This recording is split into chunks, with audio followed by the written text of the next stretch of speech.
जहाँ जी, okay okay Ishrat okay. जहाँ। हाँ हाँ, बहुत बहुत धन्यवाद। मैं अभी गुजराती के इतिहास और उसके साहित्य के बारे में सुन ही रही थी। सुबह जुड़ नहीं पाई कुछ आवश्यक कारणों की वजह से। सर बहुत बहुत धन्यवाद पहले आपको सर, दयानिधि सर को, कि उन्होंने मुझे यह मौका दिया कि यहाँ पर मैं अपने भाषा के बारे में कुछ विचार प्रस्तुत कर सकूं। वैसे तो कोंकणी साहित्य के बारे में और गोवा के बारे में तमाम देशवासियों के मन में एक तरह से यह जानने की इच्छा रहती है। और मुझे लगता है कि उसी का परिणाम है कि इस भाषा और इस भाषा के साहित्य के बारे में भी जानने की सर की एक और अष्टम सूची में होने के कारण भी कोंकणी भाषा का इतिहास उन्होंने जाना और आप तक पहुंचाना समझा होगा। वैसे अगर मैं शुरुआत करूं तो पहले मुझे कोंकणी भाषा के उस आंदोलन के बारे में थोड़ा बहुत बताना होगा कि जिसके कारण यह कोंकणी भाषा में लिखने का अवसर हमारे लेखकों को मिला है। उस आंदोलन में इस प्रकार से है कि आप चूंकि जानते हैं कि भारतवर्ष जब हमारा भारत स्वतंत्र हुआ था तब भी हम पराधीन जिंदगी जी रहे थे और हमें स्वतंत्रता 19 दिसंबर 1961 में मिली है, भारत के स्वतंत्र होने के बहुत बाद। तो हम अपनी 60th एनिवर्सरी मना रहे हैं और भारत अपनी 75वीं। तो इस प्रकार से 75 वर्षों का एक तरह का फासला हमारी आजादी में है। और इसके पहले या यह पोर्चुगीजों के आगमन के कारण उन्होंने जो हमारे ऊपर जो भी कुछ किया या जिस तरह का भी दबाव था उसके कारण जिस प्रकार से भाषा का जो स्वरूप बाकी भाषाओं का है उस प्रकार का हमारी कोंकणी का उतना मतलब लिखित रूप भी उतना उभर नहीं पाया है। जैसे कि आप लोग जानते हो कि व्यक्ति समाज देश की एक महत्वपूर्ण घटनाओं के कालक्रमानुसार जो तथ्यात्मक कुछ लिखा जाता है उसको हम एक उस विवरण को इतिहास कहते हैं।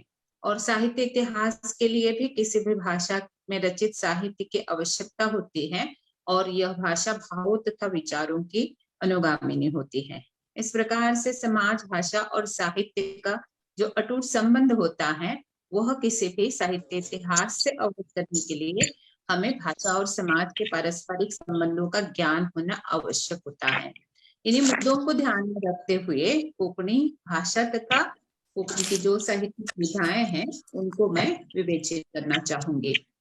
कोंकण प्रदेश का महाभारत में अपरांत नाम से उल्लेख मिलता है और कोंकण भाषा के आद्य रचनाकार शणै गोयबाब के अनुसार उस समय कोंकण का सप्त कोंकण प्रदेश यानी वर्तमान महाराष्ट्र और कर्नाटक की सीमाओं तक भी वह व्याप्त था, जिसमें दापोली, आज के जो दापोली है, खेड़ है, चिपळूण है, कुडाल, सावंतवाड़ी, उत्तर कर्नाटक आदि भागों का भी उल्लेख मतलब आदि भागों का भी समावेश, उससे भी पूर्व तक पूर्व उत्तर गंगा में दमन गंगा से दक्षिण की गंगावली नदी तक का भी प्रदेश गोमंत प्रदेश तब कहा जाता था और इसी कारण सुवर्ण प्रांतक या सुनाप्रांतक आदि नामों से भी यह परिचित था।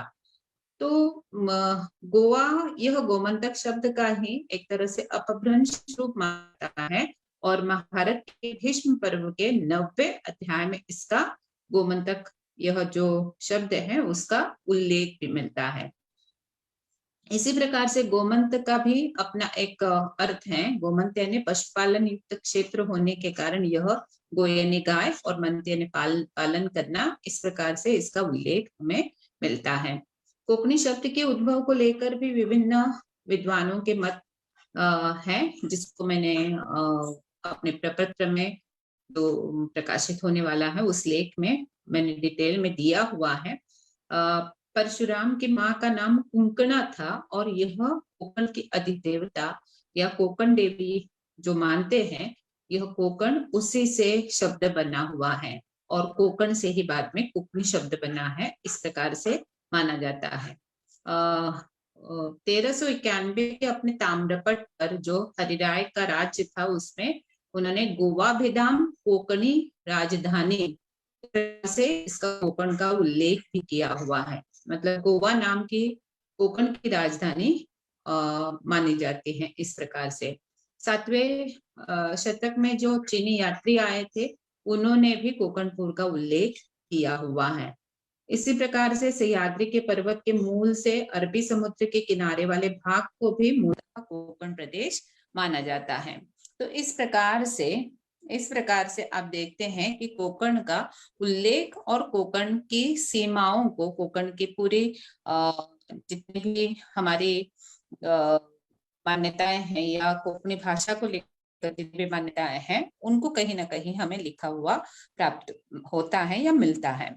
स्वयंभू के पवनचर्युओं में भी इस अपभ्रंश रामायण का उल्लेख मिलता है जिसमें कोंकण शब्द का उल्लेख है। तो इस प्रकार से अनेक जगहों पर कोंकण का उल्लेख हमें प्राप्त होता है।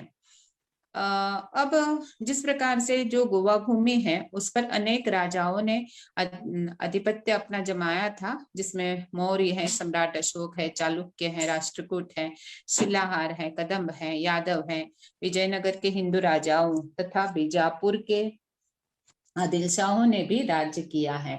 इस प्रकार से गोवा पर सन मतलब 1510 से पहले इन राजाओं ने राज्य किया। उसके बाद पोर्चुगीजों ने राज्य किया और 19 दिसंबर 61 तक हमें मुक्ति नहीं मिली थी। इसके बाद हम देखते हैं कि जिस प्रकार से ये पूरा अगर देखेंगे गोवा का इतिहास, तो बौद्ध धर्म के पतन के बाद शालवाहन वंश का राजा था, क्षत्रप राजाओं का राज शासन था।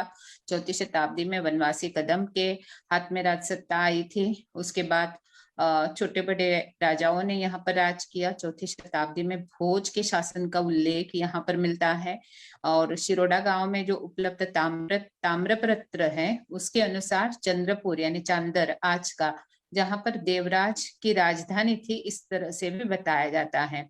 इसी प्रकार से मतलब गोवा के जो क्षेत्र हैं बाड़ी, सत्तरी, पेडने, शास्त्री आदि पर चालुक्य वंश की राजसत्ता होने का भी उल्लेख हमें मिलता है। खास करके कदम्ब वंश के राजाओं की भी सत्ता यहाँ पर थी, इस प्रकार से माना जाता है। कदम राजा जो जयकेशी हैं गोपकपट्टनम से, उनकी राजधानी का उल्लेख भी यहाँ पर, उनकी राजधानी होने का उल्लेख भी यहाँ पर मिलता है। तो इस प्रकार से राजशासनों के तमाम राजशासनों के उपरांत जो विजयनगर का साम्राज्य था वह यहाँ पर था, इस प्रकार से उल्लेख है। और बाहमनी सत्ता का शासन और यूसुफ आदिल शाह ने भी गोवा की राजसत्ता को हथिया लिया था। इस प्रकार से सारी जानकारी हमें इतिहास की किताबों से प्राप्त होती है। और आज भी आदिल शाही साम्राज्य का प्रतीक हमारे मांडवी नदी के किनारे जो सचिवालय है वह मौजूद है।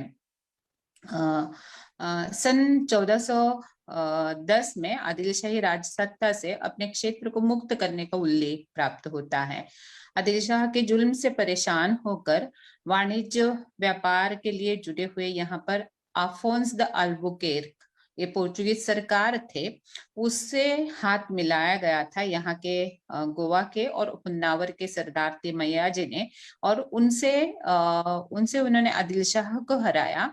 और यह सोचकर हराया था कि अफोंस द अल्बुकेर्क जो पोर्चुगीज सरदार थे वह यह राज्य दे देंगे और अपने आप से चले जाएंगे। लेकिन हुआ उल्टा, उन्होंने अफोंस द अल्बुकेर्क ने गोवा नहीं छोड़ा, लेकिन विधि के विधान के अनुसार यहाँ पर उन्होंने राज करना शुरू किया, अपने पैर यहीं पर जमा लिए, जो मूलतः व्यापार के लिए आए हुए थे। पोर्चुगीजों ने 451 वर्ष तक गोवा पर शासन किया। साथ ही ईसाई मिशनरियों ने यहाँ पर प्रवेश किया और धर्म परिवर्तन का कार्य हाथ में लिया। और आप जैसे कि जानते हैं कि जो पादरी या धर्मगुरु जो चर्च में प्रार्थना वगैरह करते हैं, तो वह पोर्चुगीज भाषा में जब करने लगे तो यहाँ के क्रिश्चियन या जो हिंदू क्रिश्चियन बने थे उनकी समझ में वह नहीं आ रही थी, और इसलिए उनको स्थानीय भाषा को प्राधान्य देना पड़ा। और गोवा में कोंकणी भाषा के अध्ययन और अध्यापन का शुरू होने का कारण एक यह भी रहा। तो चर्च में धर्मगुरु बनने के बाद कोंकणी भाषा का ज्ञान अनिवार्य भी माना धर्मगुरु बनने के लिए। तो इस प्रकार से कोंकणी को यहाँ पर जो बढ़ावा मिला वह सिर्फ इस कारण मिला कि वे अपने धर्म का प्रचार प्रसार करना चाहते थे और इसलिए उन्होंने कोंकणी सीखने के लिए बाध्य किया। धर्म परिवर्तन के उपरांत भी हिंदुओं ने अपनी परंपराओं के अनुसार मौखिक तथा लिखित जो लोक साहित्य था उसका त्याग नहीं किया, लेकिन उनको लोक साहित्य को मतलब गानों को गाने के लिए या सब कुछ जो भी प्रथाएं थी उनका पालन करने के लिए उन पर कहीं ना कहीं बंदी थी। वह ऐसा भी वहां पर उल्लेख मिलता है कि अगर किसी के पास कोंकणी किताब मिली या कोंकणी में लिखा हुआ कुछ मिला तो उसको जब्त किया जाता था और उसके बाद उसको जलाया जाता था या और जो भी जिनके पास मिलता था उनको वहां पर सजा दी जाती थी। तो इस प्रकार से यह लोक साहित्य या बाकी सारी जो चीजें हैं लिखित रूप में जो भी अंश थे वह यहाँ पर कहीं पर भी उससे पहले के लिखे हुए प्राप्त नहीं हो पाते हैं। तो मेरे कहने का मतलब है कि जितना भी साहित्य हमें प्राप्त होता है वह आजादी के बाद का साहित्य है, मतलब मुक्ति के उपरांत का साहित्य है और मुक्ति के उपरांत का होने के कारण वह हमें ज्यादातर जो 1961 के बाद जो प्रकाशित हुआ है वही रचना हमें प्राप्त होती है। धर्म परिवर्तन के कारण बहुत सारे अत्याचार यहाँ पर उन जुल्मों को सहना पड़ा और जिसके कारण यहाँ पर बहुत ही जो मूर्तियां नष्ट की गई या यहाँ के तुलसी वृंदावनों की तोड़फोड़ की गई। बहुत मतलब हम यह कह सकते हैं कि यहाँ का पूरा जो लोक साहित्य है उसको भी मिटाने की कोशिश यहाँ के पोर्चुगीजों के अत्याचार के कारण हुआ है। लेकिन जो मौखिक रूप से जो कुछ साहित्य था या मौखिक लोक साहित्य जो था वह कहीं ना कहीं जीवित यहाँ पर रहा है। कोंकणी भाषा का उद्भव इसके बाद मैं आपसे बताना चाहूंगी। कोंकणी भाषा का उद्भव जो है वह अनेक मतांतरों से अभिव्यक्त होता है। कोंकणी चूंकि इंडो आर्यन भाषा है, शैनय गोयबाब इसके उद्गम जो है वह वैदिक संस्कृत भाषा से मानते हैं। अलग से नागेश सौंदे करके यहाँ पर एक लिखने वाले विद्वान है, उन्होंने शौर्सनी प्राकृत से इसका उद्गम माना है। तो डॉक्टर जुजे परेर ने महाराष्ट्र प्राकृत की कन्या कोंकणी को माना है। कोंकणी भाषा का संस्कृत भाषा से उद्गम मानते हुए कोशकार रघुनाथ देसाई ने भी स्वीकार किया है और उन्होंने कहा है कि अपभ्रंश भाषा का स्थानीय बोली के साथ संसर्ग होने से आधुनिक आर्य भारतीय भाषाओं का जन्म हुआ। राजस्थान गुजरात से होते हुए कोंकण में अपभ्रंश का जो प्रचार हुआ उससे ही कोंकणी भाषा का उद्भव हुआ है। इस प्रकार से बहुत सारे मतांतर और भी हैं, उसमें डिटेल में न जाते हुए हम कोंकणी कहाँ से लिखना शुरू हुआ या कोंकणी कहाँ से लिखी गई उसका उल्लेख मैं थोड़ा बहुत करना चाहती हूँ। यहाँ पर एक जैन तीर्थंकर बाहुबली की मूर्ति है, आप श्रवण बेलगोळ में उस जानते होंगे। वहां पर एक शिलालेख है और वहां पर उस शिलालेख के नीचे जो पत्थर है उस पर यह लिखा हुआ है कि श्री चामुंडराजे करवीयले, देवनागरी में लिखा हुआ है। और यह 2-3 पंक्तियां हैं, वहां पर कन्नड़ में है, तमिल में है और एक कोंकणी में मतलब देवनागरी में लिखी हुई है। यह चामुंडराजे करवीयले का जो रूप है ना वह तीसरी पंक्ति जो है वह स्पष्ट रूप से हमें कोंकणी भाषा के एक लिखित रूप का प्रमाण के रूप में मिलता है।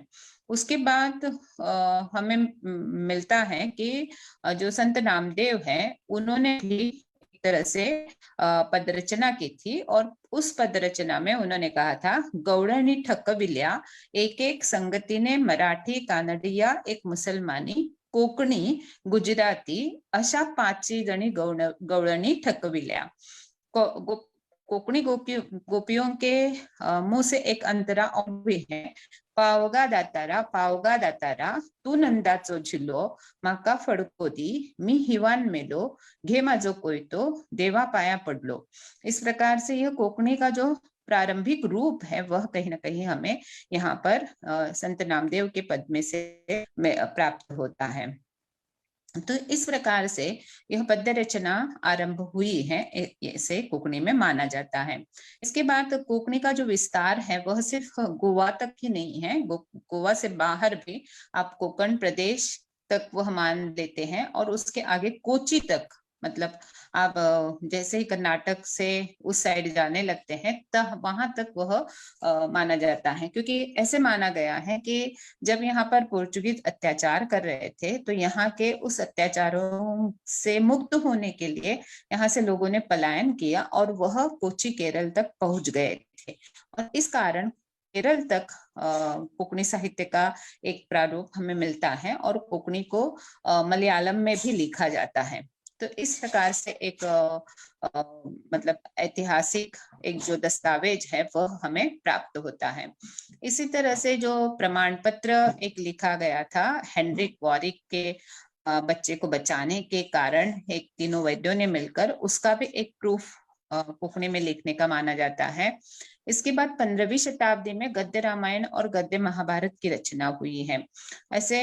ऐसे तो देखा जाए तो इस मान्यता के अनुसार कहीं पर भी गद्य रामायण नहीं लिखा गया है, मतलब लिखा गया है पद्य स्वरूप में रामायण, लेकिन कोंकणी में उसका उल्लेख मिलता है कि गद्य प्रति उसकी लिखी गई थी, और पुर्तगीजों के गोवा आने के से पूर्व मूल मलयालम में लिपि गोड्डे रामायण के पद भी गाए जाते थे, जिनका संकलन कर R.K. राव ने देवनागरी में उसको पुनर्लिखित किया हुआ है, और गद्य रचना के रूप में इसमें अनेक कथानकों का उपयोग किया गया है। दशरथ और जनक के कथानकों की शुरुआत न होकर ईश्वर, राक्षस और बंदर की उत्पत्ति के बारे में भी कहानियां सम्मिलित हैं।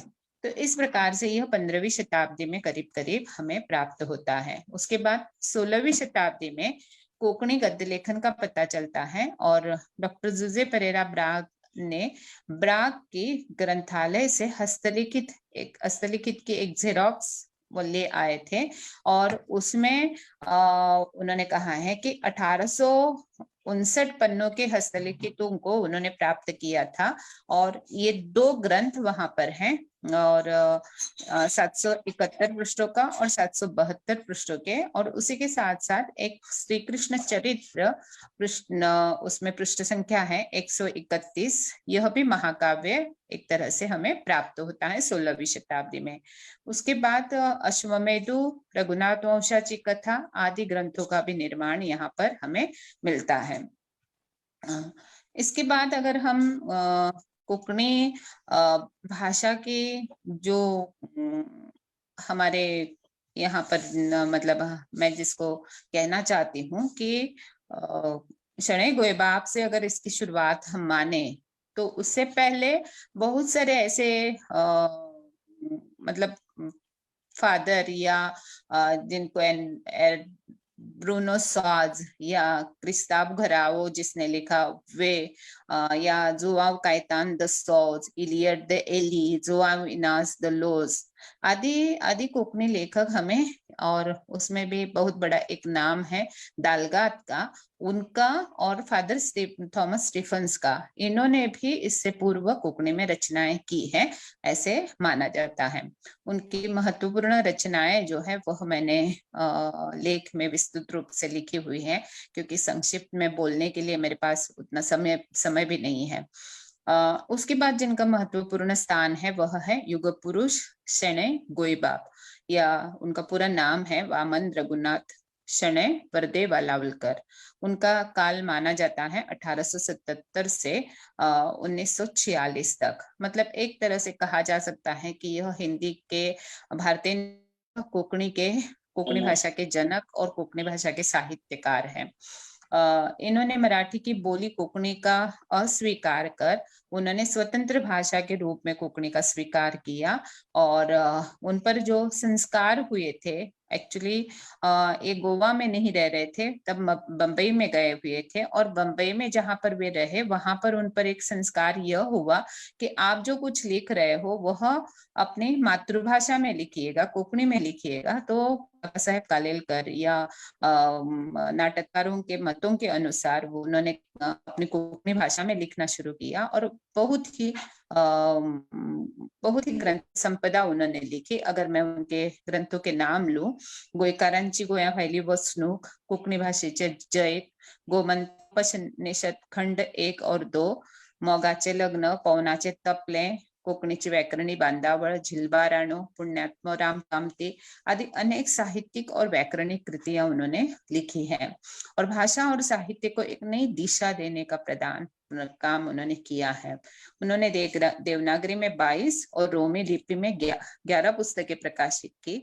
इसके अलावा उनके अनेक लेख प्राप्त होते हैं और उन्होंने जिस प्रकार से भारतेंदु जी ने और उसके बाद द्विवेदी जी ने भाषा को मतलब भाषा को मानक बनाने के लिए जो काम करना चाहिए वह काम उन्होंने किया और उनकी दूरदर्शिता से ही कोकणी को इतना साहित्य और इस तरह से कोकणी साहित्य के लिए उपयोगी बनने का काम हुआ।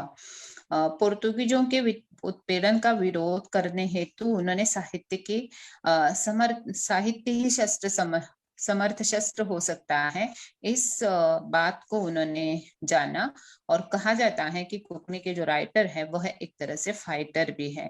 तो इस प्रकार से उनके बाद जिनका स्थान हमें मिलता है वह है रविंद्र केळकर, जिनको 2010 में ज्ञानपीठ पुरस्कार से सम्मानित किया गया था।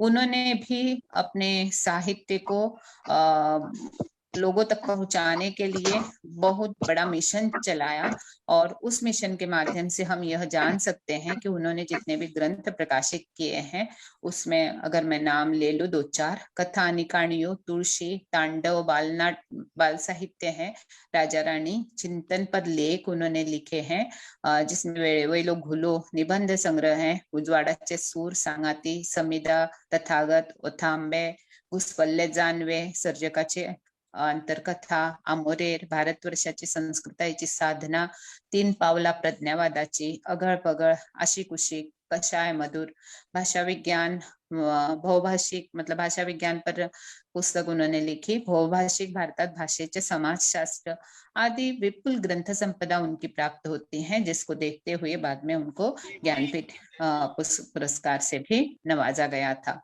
रविंद्र केळकर अतीत की घटनाओं, परिस्थितियों एवं व्यक्तियों से पूर्णतः प्रभावित है। उन्होंने इतिहास के माध्यम से समकालीन जीवन को गहन दृष्टि देने का प्रयास किया है। इसके बाद कोकणी जो विभिन्न विधाओं में बटा हुआ साहित्य है उन विधाओं की मैं चर्चा करूंगी। सबसे पहले अगर कोकणी कविता की शुरुआत अगर मैं करती हूँ तो कोकणी कविता शनैय गोयबाब ने जिस प्रकार से भाषिक योगदान दिया और भाषा को सशक्त बना दिया, उस भाषा की सशक्तता के कारण ही कथा, निबंध, उपन्यास, कविताओं को यहाँ के कोकणी लेखक सृजित कर सके। हाँ सर, उन्होंने जो कोकणी मतलब इसमें कोकणी में लिखने वाले सबसे पहले कवि के रूप में बाकी बाब, जिनको बालकृष्ण भगवंत बोरकर कहा जाता है, बोरकर के नाम से प्रख्यात है। यह मूलतः मराठी में और हिंदी में, मराठी और कोकणी में लिखते थे। उनके 2 कविता संग्रह पायजना और सासाय ऐसे कविता संग्रह हैं कि जिसके कारण कोकणी के कविताओं की, प्रेम कविताओं की एक बुनियाद यहाँ पर हम पाते हैं। उनकी कविताएं सहज सौंदर्य, प्रेम एवं समर्पण की शाश्वत पर अभिन्न ताजगी से भरपूर है। यह भाव बाकी बाप की कविताओं में वैयक्तिक अनुभूति के आंतरिक क्षणों को अमरत्व प्रदान करते ही हैं, एक व्यापक तादाद में को भी स्थापित करते चलते हैं। तो बाकी बाप की कविताएं संगीत का निर्माण करती हैं, नाद मधुरता एवं लयात्मकता से भरपूर सुमधुर है यह कविता और प्रेम एवं उसके सौंदर्य की अभिव्यक्ति साथ सामाजिकता, वास्तविकता का भी सदैव ध्यान रखा गया है।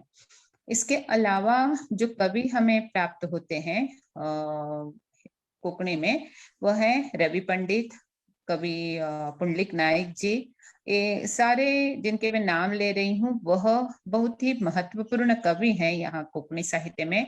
नागेश करमली है, अरुण साखरदांडे हैं, उसके बाद नीलबा खांडेकर हैं, खंडेपारकर हैं, काशीनाथ सांबा लोलियेकर हैं, संजीव वेरेकर को इसी साल का साहित्य अकादमी पुरस्कार मिला है। माया खरंगटे, नैना अडारकर, अजय पवार, भालचंद्र गांवकर, पूर्णानंद झारी, ग्वादालुप डायस आदि बहुत ही महत्वपूर्ण कवि यहाँ पर हमें प्राप्त होते हैं।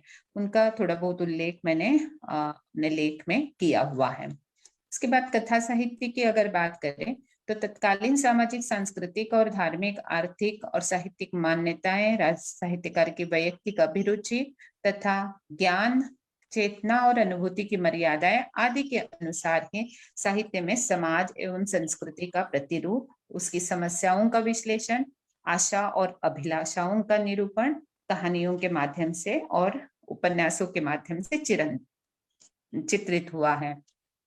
कोंकणी की पहली कहानी गोयबाब की लिखी हुई है मजी बा खयेली। माँ के गुजर जाने के बाद बालक के मन पर पड़े प्रभावों का इसमें वर्णन है। यह कहानी हिंदी में भी अनुवादित है। वात्सल्य और करुण रस से ओतप्रोत यह कहानी पाठक को झकझोर कर रख देती है। उसके उपरांत ओवड़ा कहानी संग्रह हुआ, जिसमें कारवार और मंगलोर के साहित्यकारों ने, जो बंबई में स्थित थे, उन्होंने 14 कहानियों का संकलन किया है।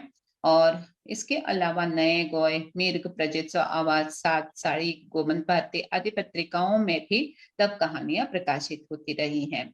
यह आजादी से पूर्व हुआ है सब कुछ। आजादी के उपरांत जो है, आजादी से पूर्व भुईचाफी यह चंद्रकांत केनी का भी एक कहानी संग्रह हमें प्राप्त होता है। और स्वतंत्रता के उपरांत चंद्रकांत केनी ने 1964 में धरतरी अदुन जियताली कहानी संग्रह प्रकाशित किया है।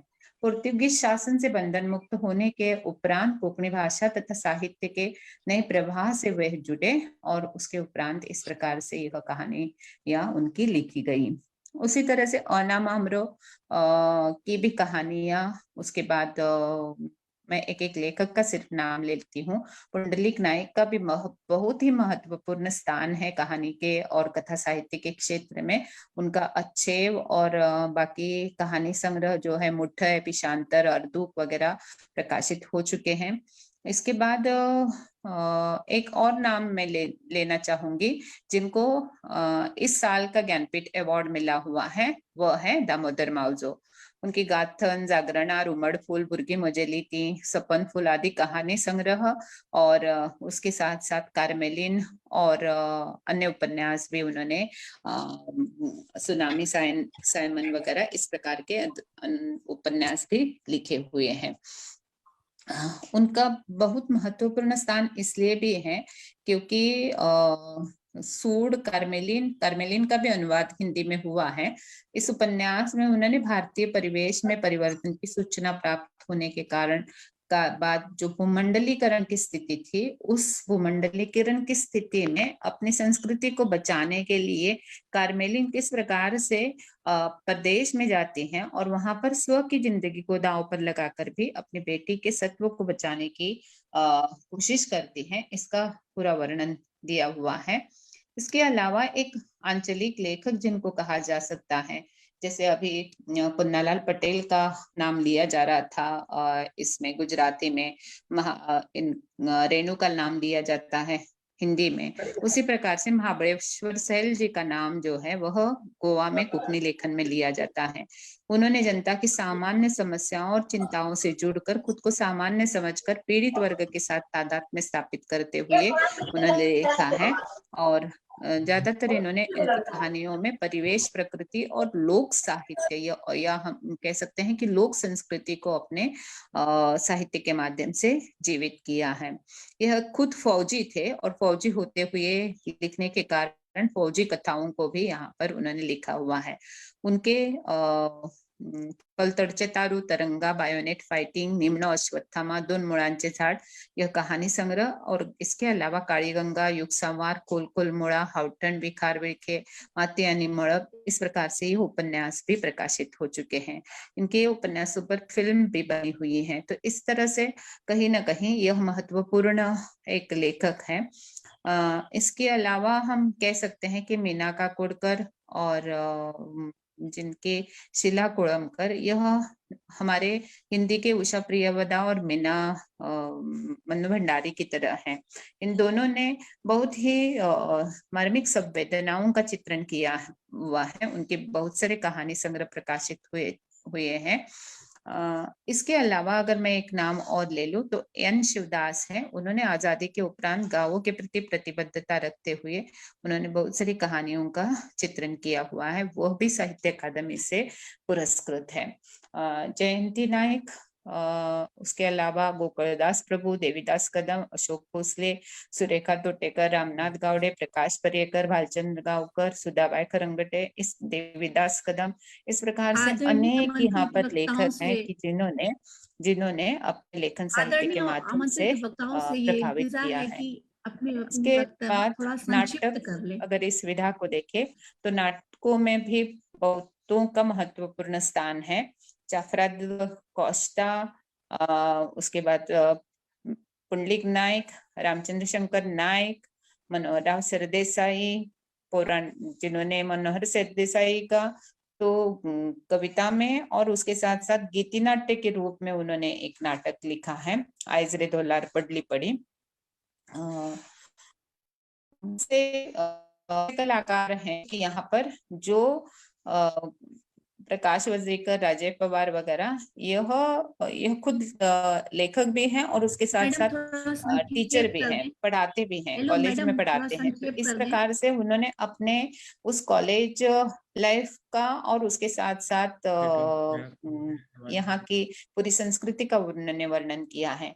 तियात्र, यह नाट्य प्रकार गोवा में रोमी लिपि में लिखा जाता है और तोमाजिन कार्दोस उसके बहुत ही फेमस लेखक हैं। उसके अलावा जेस फर्नांडिस, प्रिंस जाकोब, विल्सन माजरेली आदि ने भी काम किया है। इसके अलावा बहुत सारा ऐसा साहित्य है जो अन्य विधाओं में भी लिखा हुआ है, निबंध विधा में, या हम कह सकते हैं कि बाल कहानी के रूप में, बाल साहित्य के रूप में। तो बहुत ही विपुल साहित्य भंडार कोंकणी में मिलता है और यह सारा कुछ इसीलिए सफल हो पाया क्योंकि कोंकणी को 26 जनवरी 1975 में साहित्य अकादमी के माध्यम से मान्यता मिली और मान्यता मिलने के कारण हम यहाँ पर इतना विपुल साहित्य या विपुल भंडार प्राप्त करने लगे। बहुत बहुत धन्यवाद। मैंने लगता है कि मैंने ज्यादा समय नहीं लिया होगा। इशरत जी ठीक है, और कोई क्वेश्चन रहे तो मैं उसको आंसर करूंगी बाद में। ओके, बहुत बहुत धन्यवाद। धन्यवाद मैडम।